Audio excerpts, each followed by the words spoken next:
Hello so pite ho tunin zong thusim tha khat anangai khom ki taw hite ke ho hi inchen nom sabe se mi zong kai po ve vai zong vai chabe se mi zong kai di ki po ve thusim hi ahin su na chu hi le alpha ku ki kiti koi tabang ka channel la first time viewers na kha leo nung se te in like comment share chule subscribe nin bol pi ki divin temna ke hin ne je zong le nangin zong abulapat achai chan nen ngai pi ki din ka hin tem ki ne thusim an ngai pan taw hite ka in sung wa dinga hin ke hi alin pen ka hin kanoi za hin numei khat le pusal ni omi ne hi mi upa ka hi je chun in sunga kanup no min ka chat le thejin ka khusungu wa chun kaloi ka gol chule kaleng chan pi zong atami ahin la keiwang kaling hoto ka ki gop jipon kasanga lin han hoto bo ka ki vop jin hi isanga lin to ki vop le anup na khat a umji in hin la tu phalo chon phalo ake jep jin hi chu jong le thu pha chom chule chon dan khan dan ho jong ake jep te ki de alang khana kasanga lin anjing to bo ka ki vop ji chun in chen lang chule khan khonun khu jong ke je mi ne hi phat hong chi chi ne hi le ke jong khong khang lin tan ke jong ni kho thalo thei khong hi tan hi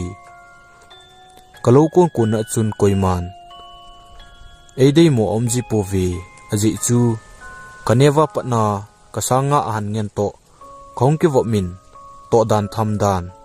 khan khonun khu ke so ke ji ne hi ke jong ka kho wa chun sin thei ta khat khong hin kanu le kapa chule kanau te ni ding in zong kine pi ta mi upa khat zong chu kong hin hi alang khana kaloi ka golte ho mi upa ho ka veji nahi le anu upa su gen thei le ain sung mi te su gen thei zo in apang ji vin hi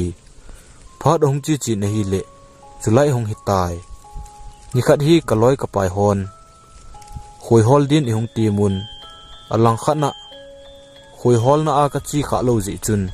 ka tha no min ken zong he nge chi hute ka tin ka loi ho to chun khoi holin ka chi ta vin hi mun khat ka phau ve hin ka ki hom khenun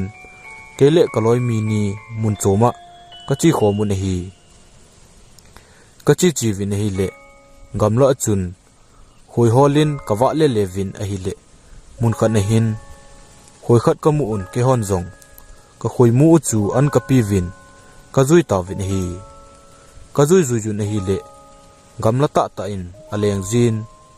ka zui do zo pu vin hi ni kha lang hi phat chun ka loi tenin jingle tha zui ki taw hi ti ati hunin hi chun ke ho zong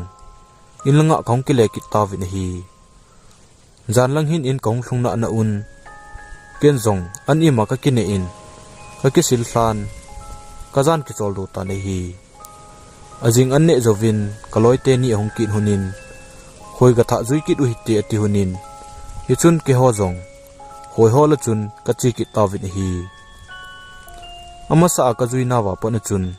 khoi ka thla ki nun ka zui pan ki ta vin hi ka zui zui ki nun hi le hi chini awang chun wang phat pi in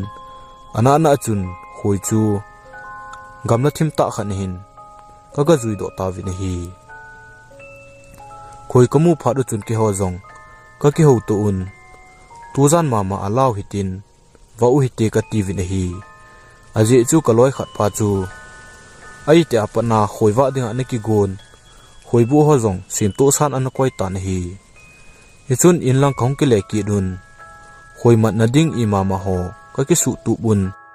gari khan hin ka chi ta vin hi gamla ka ga thunu hin hui ma thip chenin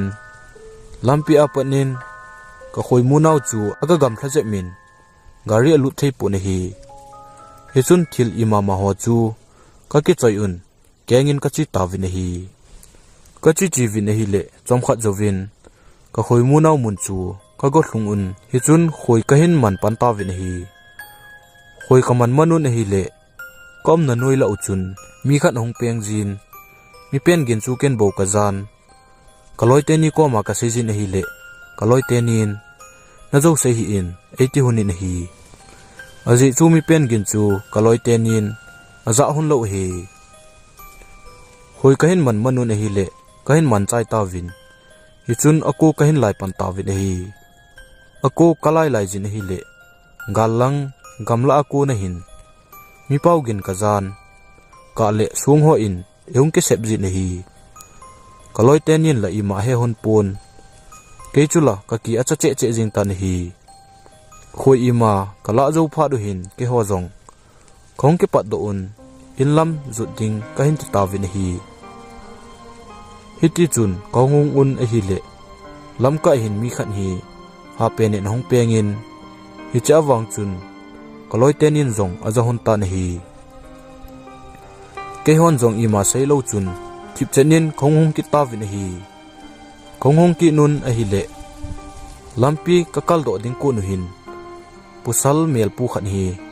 kagaringa nawa adin chu kamu win ke hon zong koi zong hi za hi bang jan khang lai ta hi kati win ima sa lo ta chun khong hong ki ta win hi hi chun pung kaga ven hi le pung som la ni na hi tan hi lampi khong kal do hin mi pa chu ko lu na hi le koi ma kamukit po win gari achun pot ho ka hengun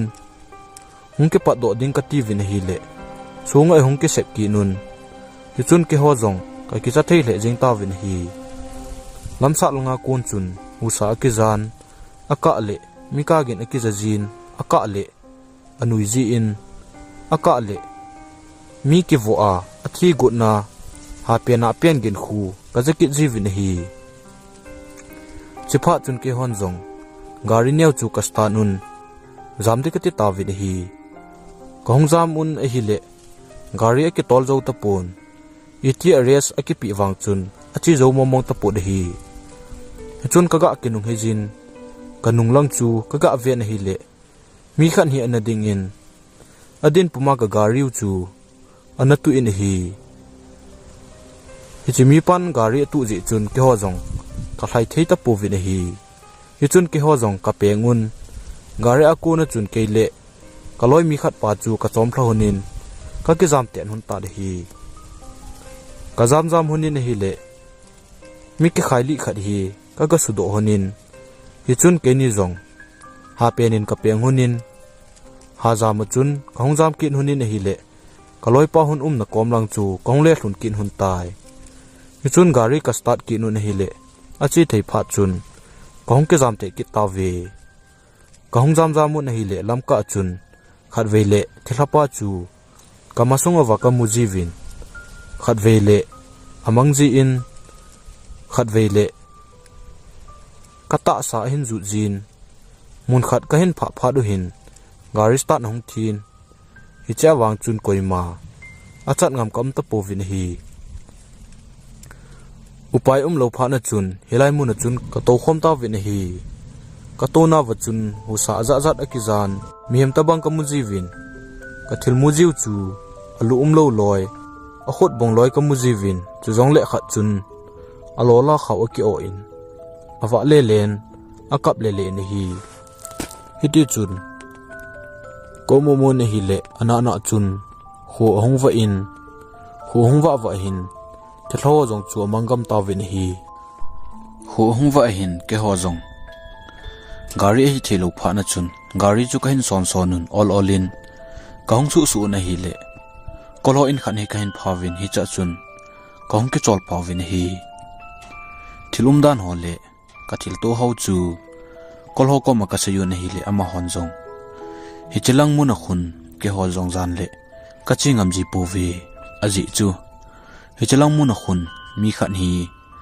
thingnoi hon masanga chun ana ve li un hi jo ki na yong chun mi khan hi ana ki khai li khai mu thi ma panin hilanga khun usa ki jajin hilanga chilu chan chu koima